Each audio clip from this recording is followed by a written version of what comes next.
اور جو موجودہ حالات ہیں آج کل خاص طور پر مڈل ایسٹ میں، خاص کر فلسطینی بھائیوں کے ساتھ جو کچھ ہو رہا ہے،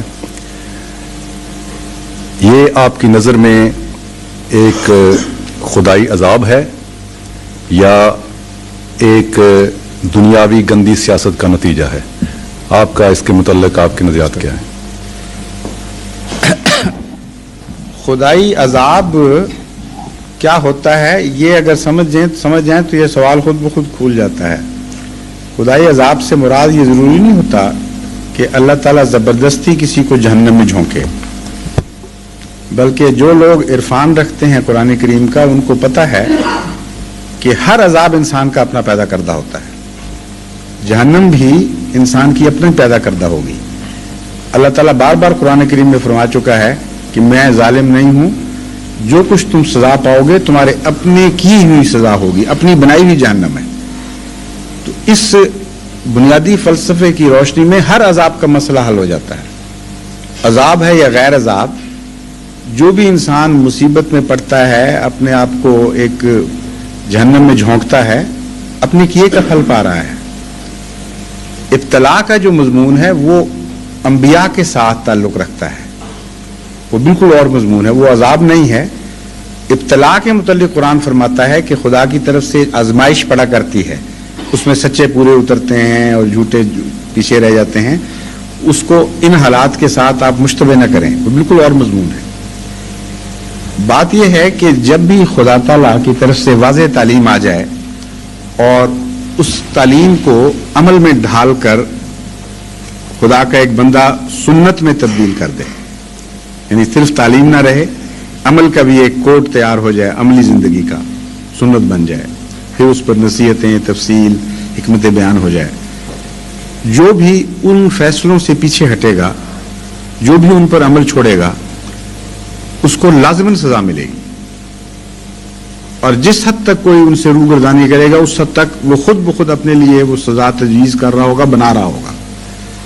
تو اگر مسلمان تکلیف میں ہیں تو لازماً انہوں نے اسلام کی بنیادوں سے روگردانی کی ہے، اسلام کے بعض احکام کو پس پشت پھینکا ہے، اور تعلیم کو نیشنلزم کے ساتھ، اسلامی تعلیم کو اپنے نیشنلزم کے ساتھ کنفیوز کیا ہے کہیں۔ اور اگر وہ صالح رہتے، اگر وہ اسلام کی بنیادوں پر قائم رہتے تو ممکن نہیں تھا کہ یہ عذاب جس میں وہ مبتلا ہیں یہ ان کو دیا جاتا۔ جو لوگ صالح ہوتے ہیں، قرآن کریم نے ان کے متعلق ایک دو ٹوک فیصلہ فرمایا ہے، وہ یہ ہے کہ وہ تھوڑے بھی ہوں تو اکثر پہ غالب آتے ہیں۔ کہیں یہ نہیں فرمایا کہ اکثر صالح ہوں اور تھوڑے بدماش ان پر غالب آ جائیں۔ ایک آیت میں بھی اشارتاً یہ مضمون نہیں ہے۔ یہ ہر جگہ فرمایا ہے کہ صالحیت یعنی خدا کے احکام کی پیروی اور اس کے منشا کو سمجھ کر اس پر چلنا اتنی عظیم الشان طاقت پیدا کر دیتی ہے کہ تھوڑے اکثر پر غالب آتے ہیں۔ فلسطین میں ہم کیا دیکھ رہے ہیں؟ مٹھی بھر یہود ہیں اور کروڑوں مسلمانوں پر وہ غالب ہیں اس وقت، اور ان کا غلبہ دن بدن زیادہ شدید اور ہولناک ہوتا چلا جا رہا ہے۔ اس قدر کھلے کھلے مظالم کر رہے ہیں، انگلی نہیں اٹھ سکتی اس کے خلاف کسی کی۔ وہ جو گرے ہوئے بھوکے مر رہے ہیں غریب فلسطینی، اوپر سے وہ بخت ان کے اوپر بمبر سا رہے ہیں، ان کو پہلے بھوک مار رہی ہے، کتے کھا رہے ہیں غریب جان بچانے کے لیے، اور اوپر سے آگ میں ڈالا جا رہا ہے ان کو، اور بے دھڑک ہو کر دلیر بے حیائی کے ساتھ ان پر بمبارسی ہو رہی ہے۔ کوئی دنیا کی طاقت ان کے خلاف نہیں اٹھا رہی انگلی۔ وہ تو خیر دشمن ہیں اسلام کے۔ مسلمانوں میں سے کون سی طاقت ہے؟ سعودی عرب نے کہاں بیان دیا ان کے حق میں؟ بتائیے، کہاں کہا ہے کہ ہم اے ویکس اب استعمال کریں گے اپنے، اور ہم حملہ کریں گے اور سزا دیں گے ان ظالموں کو جو مسلمان بھائیوں پر یہ ظلم کر رہے ہیں؟ انگلی کا اشارہ الگ رہا، زبان ہلی تک نہیں کسی کی، چپ بیٹھے ہوئے سارے۔ اور پھر یہ کہنا کہ خدا کا عذاب ہے اور ہم بیچارے مظلوم مفت میں بیٹھے مارے جا رہے ہیں، بالکل ظلم اندھیر نگری ہے۔ اندر سے کھوکھلے ہو چکے ہیں، کوئی اسلام باقی نہیں ہے۔ سچا اسلام ہو تو ممکن ہی نہیں ہے کہ تھوڑے لوگ زیادہ مصلحین کو اور سچوں کو برباد اور ذلیل اور رسوا کر کے رکھ دیں۔ رسول اللہ صلی اللہ علیہ وسلم کے زمانے میں جب پہلی دفعہ جہاد فرض ہوا تو اس وقت خدا نے یہ وعدہ کر لیا تھا کہ جہاد میں کمزوروں پر فرض کر رہا ہوں، لیکن اس وعدے کے ساتھ کہ کمزور ہونے کے باوجود خدا تعالیٰ تمہیں غالب کر کے دکھائے گا۔ جہاد کے ساتھ ایک وعدہ خدا کا شرط مشروط ہو گیا، اس کا جز بن گیا ہے۔ فرمایا اذن للذین یقاتلون بانہم ظلموا فان اللہ علی نصرہم لقدیر، اجازت دی جاتی ہے ان لوگوں کو جن کے خلاف تلوار دیر سے اٹھائی جا چکی، یقاتلون پہلے سے دشمنوں پر حملہ آور ہے، اب اجازت مل رہی ہے۔ بانہم ظلموا، مظلوم ہیں، ان کے اندر اتنی کمزوری ہے کہ ہر ظالم آدمی اٹھ کر دلیر ہو کر ان پہ حملہ کرتا ہے، ان کے اندر طاقت ہوتی تو مجال تھی کسی کے ان کے خلاف اٹھتا، اس قدر کمزوری کی حالت ہے۔ ساتھ ہی فرما دیا ان اللہ علی نصرہم لقدیر، اجازت دینے والا پھر اس بات پر قادر بھی ہے کہ انہیں غالب کر کے دکھائے، اور وعدہ کرتا ہے کہ غالب کرے گا۔ یہ ہے خدا تعالی کی تقدیر جو قرآن نے کھول لی ہے ہم پر۔ کوئی تقدیر جو اس تقدیر کے مخالف چلتی ہوئی نظر آئے گی وہ جھوٹی تقدیر ہے، اس کا قرآن سے کوئی تعلق نہیں۔ اس لیے اگر یہ جہاد ہو سچا اور جہاد کرنے والے جہاد کی شرائط پوری کر کے جہاد لڑ رہے ہوں تو ممکن نہیں ہے کہ خدا اس وعدے کو بھول جائے جو حضرت محمد مصطفیٰ صلی اللہ علیہ وسلم کی زبان پر جاری کروایا ہے۔ خدا سچا اور دنیا میں سب سے سچا حضرت محمد مصطفیٰ صلی اللہ علیہ وسلم، اس سے پکا وعدہ اور کیا ہو سکتا ہے؟ ان اللہ علی نصرہم لقدیر، ہم اجازت ہی نہیں دیتے بلکہ کمزوروں کو حوصلہ دلاتے ہیں، ہم پیچھے کھڑے ہیں تمہاری، بالکل پرواہ نہ کرو، اور ان کو لڑوا کر جب لڑوائے مروا دے۔ وہ اسلام کا خدا ہے نعوذ باللہ من ذالک جو یہ کام کروا رہا ہے۔ اس لیے اپنا آپ دیکھیں، اپنا تجزیہ کریں، اگر یہ وعدہ حق میں پورا نہیں ہو رہا تو لازماً اندر کمزوریاں اور نقائص ہیں۔ ان معنوں میں یہ عذاب الہی ہے کہ آپ نے خود روگردانی کر کے اللہ کی رحمت سے محرومی اختیار کر لی ہے اور دیکھ نہیں رہے کہ کیا ہو رہا ہے۔ پھر خدا تعالیٰ نے فرمایا تھا کہ رابطو، دشمن کی سرحدوں پر گھوڑے باندھو، ان کی چلاکیوں سے باخبر رہو، اپنا حفاظت کا انتظام اس طرح نہ کرو کہ گھر بیٹھے رہو، جب دشمن حملہ کرے تب پتہ چلے۔ رابطو کا مطلب ہے ہمیشہ سرحدوں پر رہو، نگران اور حفاظت کرنے والے، تاکہ پہلی لائن ڈیفنس پر حملہ ہو اس وقت تم لوگ خبردار ہو جاؤ۔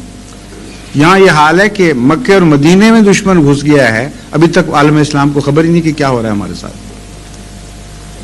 یہ امر واقعہ ہے، اور اتنا ہولناک واقعہ ہے کہ مسلمانوں کو اگر اسلام سے سچا پیار ہو تو ان کی راتوں میں نیند حرام ہو جانی چاہیے اس بات کے اوپر۔ ساری دنیا میں سعودی عرب کا نفوذ اس عالم اسلام پر ٹھونسنے کی ایک نہایت خوفناک سازش ہے جو کھل رہی ہے، دن بدن زیادہ ہو رہی ہے۔ پاکستان کلیتاً مٹھی میں آ چکے ہیں سعودی عرب کے، ملیشیا، انڈونیشیا، افریقہ کے ممالک، ہر جگہ سعودی عرب پیسہ دے کر اسلام امریکن طرز پر ایڈز دے دے کے اب ان کو قابو کر رہے ہیں۔ اور کون مسلمان نہیں جانتا کہ سعودی عرب 100% امریکہ کی غلامی میں ہے۔ تمام دنیا میں کوئی ایک حکومت ایسی نہیں جو سعودی عرب سے بڑھ کر امریکہ کی یسر غلام ہو اور 100% ان کی مٹھی میں ہو۔ اور کون مسلمان یا کون دنیا کا آدمی نہیں جانتا کہ امریکہ خود اس وقت جوز کی مٹھی میں یوں بند ہے کہ ہل نہیں سکتا ہو۔ ان کی انٹرنل پالیسی، ان کی فورن پالیسی، ان کی فائنینشیل پالیسی، ان کے تمدن، ان کے معاشرے پر 100% اس وقت یہودی قابض ہو چکے ہیں۔ پالیسیاں ان کی بنتی ہیں اسرائیل میں اور وہ ٹھوسی جاتی ہیں۔ ریگن جب ننگا ہوا ہے تو صاف پتہ چلا کہ یہ تو امریکہ کا تو یہ حال ہے کہ اتنا بڑا ملک ہو کر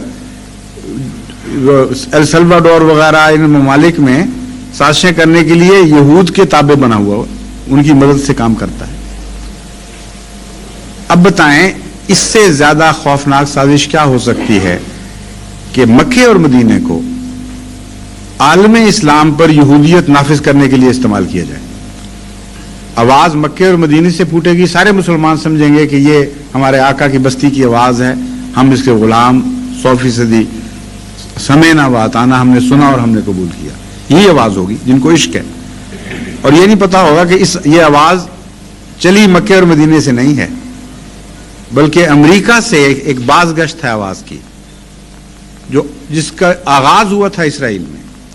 اب اسرائیل جو چاہے گا عالم اسلام سے منوانا، وہ امریکہ کی معرفت سعودی عرب کے رستے سے منواتا چلا جائے گا، اور آپ کچھ نہیں کر سکیں گے۔ وہابیت کو اس کے ساتھ قابض کرنے کے لیے نہایت ہی خوفناک ایک سازش چلی ہوئی ہے جو کھل رہی ہے، اور اس سازش کو کامیاب بنانے کے لیے ساری توجہ جماعت احمدیہ کی طرف رکھی جا رہی ہے۔ کہتے ہیں یہ ایجنٹ ہیں، انا للہ، ہم ایجنٹ، اور امریکہ کا غلام ملک پاکستان بیچارہ وہ ایجنٹوں کو نیست و نابود کرنے کی کوشش کر رہا ہو، اور جو کھلا کھلا ایجنٹ ہیں ان کی غلامی کے اندر دن بدن آگے بڑھتا چلا جائے۔ اتنی سی بات بھی کسی کو سمجھ نہیں آتی، مجھے سمجھ نہیں آتی، پھر کیا ہو گیا عقلوں کو؟ یعنی آپ غور کریں کہ امریکہ کی مرضی کے خلاف آج پاکستان کی موجودہ حکومت ایک لمحہ کے لیے نہیں جی سکتی۔ 100% زیاد صاحب لٹکے ہوئے ہیں امریکہ کے ساتھ، افغانستان کی وجہ سے، دوسرے مسائل کی وجہ سے بالکل یوں مٹھی میں بند ہیں، اور اتنے بڑے فیصلے جماعت احمدیہ کے جو خلاف ہوئے ہیں یہ امریکن بلیسنگ کے خلاف بغیر ہو سکتے تھے؟ امریکہ چاہتا تو مارشل لا کے بعد پھر ڈیموکریسی میں جا سکتے تھے۔ یہ فیصلے پہلے سے زیادہ سخت ہو کے داخل ہوئے ہیں، اور ہر دفعہ جب اسٹیٹ ڈپارٹمنٹ کو ہم نے کہا، احتجاج کیا، ہم نے کہا ہم جان رہے ہیں کہ تم لوگوں کی خیالت ہے ساری، اب پتہ چل جائے گا جب مارشل لا ہٹے گا کہ یہ بدماشی جو ہو رہی ہے یہ بھی ساتھ ہٹی ہے کہ نہیں، اس وقت ہمیں سمجھ آ جائے گی۔ ہاں ہاں ہاں ہاں یہ کریں گے، وہ کریں گے۔ جو پیکج ڈیل کروائی ہے امریکہ نے اقتدار کے انتقال کی، اس میں اس 8th امینڈمنٹ میں یہ شامل کیا، اور پہلے سے زیادہ سخت شکل میں شامل کیا ہے، اس لیے ان کو پتہ ہے کہ اسلام کا ہمدرد سچی جماعت یہ ہے، ان کی طرف توجہ رہے گی تو سعودی عرب کی سازشوں کی طرف توجہ نہیں رہے گی۔ ان کو ہیرو بنا کر پیش کرنا امریکہ کے مفاد میں ہے، اور عالم اسلام پر اس کا نفوذ ضروری سمجھا گیا ہے۔ اس وقت یہی ہو رہا ہے۔ اب بتائیں، اس جماعت احمدیہ کو نکال دیں بیچ میں سے تھوڑی دیر کے لیے، یہ جو اتحاد ثلاثہ ہے اس کو توڑ کے دکھائیں، یہ کہاں میری بات جھوٹی ہے؟ کیا یہ واقعہ ہے کہ نہیں کہ سعودی عرب کی موجودہ رجیم 100% امریکہ کی غلام ہے؟